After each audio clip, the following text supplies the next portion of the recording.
Hello everyone, very good evening. Bihar board की जो हिंदी व्याकरण का चैप्टर है, तो हिंदी व्याकरण में भी तो हमें कुछ तैयारी करना होगा ना, तो उसके लिए मैं क्लास लेके आ गई हूँ आप लोगों के साथ। तो आइए देखते हैं कि हिंदी व्याकरण में कैसे कैसे क्वेश्चन है।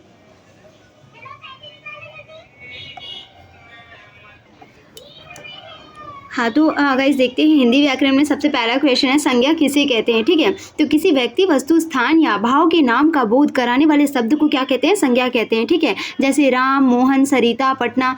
कोई भी व्यक्ति है जो उसको ऐसे तो हम लोग जान नहीं सकते, नाम के थ्रू जानते हैं। ठीक है, तो जैसे मेरे चैनल का नाम है राजरंजन इकोनॉमिक्स। ठीक है, तो वैसे ही सबको एक नाम दिया जाता है, उसी को संज्ञा कहते हैं। ठीक है, तो दिल्ली, हिमालय, गाय, फूल, चावल, वृक्ष, फिर आपका कलम, किताब, प्रेम, घृणा, ये जितने भी हैं सब संज्ञा है। संज्ञा के भेद, संज्ञा के 5 भेद होते हैं। ठीक है, पहला है जातिवाचक संज्ञा। जिस संज्ञा से एक ही प्रकार की वस्तुओं तथा व्यक्तियों का बोध हो उसे जातिवाचक संज्ञा कहते हैं। ठीक है, जैसे एक किताब का पूरा ढेर है, तो किताब को उसमें जितनी भी प्रजाति, जिस टाइप की भी किताब आएगी, इकोनॉमिक्स, हिंदी, इंग्लिश, ग्रामर, जितनी भी किताबें आएगी सबका एक ही नाम है, किताब है। क्या है? किताब है। ठीक है, तो ऐसा नहीं बोलेंगे कि हिंदी की किताबें सब, जब किताब की बात होगी तो बोलेंगे सब किताब ही है। ठीक है, नेक्स्ट है आपका, जैसे कि मनुष्य, पहाड़, नदी, लकड़ी, पशु, लड़का इत्यादि। ठीक है, तो फिर है व्यक्तिवाचक संज्ञा। जिस शब्द से वस्तु के नाम का बोध हो उसे व्यक्तिवाचक संज्ञा कहते हैं। जैसे राम, श्याम, उत्तर, दक्षिण भारत, अमेरिका। ठीक है,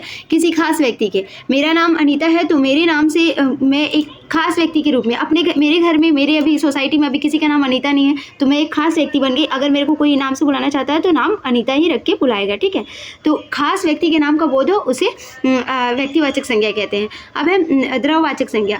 द्रव्यवाचक संज्ञा में जिन शब्दों से नाप तौल वाली वस्तुओं का बोध हो जिसे द्रव्यवाचक संज्ञा कहते हैं। जैसे सोना, चांदी। सोना कैसे लेते हैं हम लोग? ग्राम के हिसाब से लेते हैं सोना।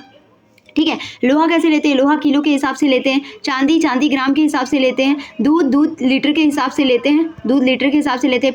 पानी भी लीटर के हिसाब से लेते हैं। चावल आटा को किलो के हिसाब से लेते हैं। ठीक है, तो ये सब क्या है? द्रव्यवाचक संज्ञा है, द्रव पदार्थ है। ठीक है, उसके बाद है भाववाचक संज्ञा। जिस संज्ञा शब्द से किसी व्यक्ति अथवा वस्तु के गुण धर्म का बोध हो उसे भाववाचक संज्ञा कहते हैं। जैसे लंबाई, अगर कोई व्यक्ति लंबा है तो उसको बोलेंगे लंबा व्यक्ति। ठीक है, मोटापा, अगर कोई व्यक्ति मोटा है तो उसको बोलेंगे मोटा व्यक्ति। ठीक है, बुढ़ापा, अगर कोई बूढ़ा हो गया तो बुढ़ापा हो गया वो, तो मिठास, नम्रता इत्यादि। समूहवाचक संज्ञा। समूहवाचक संज्ञा में क्या? जिस संज्ञा से किसी व्यक्ति अथवा वस्तु के समूह का बोध हो उसे समूहवाचक संज्ञा कहते हैं। ठीक है, चाबी का गुच्छा, केले का घौद, लता का कुंज, तो ये सब जितना भी है गुच्छा में जो होता है उसे समूहवाचक संज्ञा कहते हैं। जैसे भेड़ का समूह होता है, भेड़ का झुंड। ठीक है, घोड़े का झुंड, हाथी का झुंड, तो ये सब समूहवाचक संज्ञा में आ जाएगा। Thank you. अगर वीडियो अच्छी लगी तो प्लीज़ लाइक और सब्सक्राइब। मेरे चैनल का ग्रो बढ़ाने के लिए इसे आप अपने दोस्तों के साथ शेयर भी कर सकते हैं। Thank you.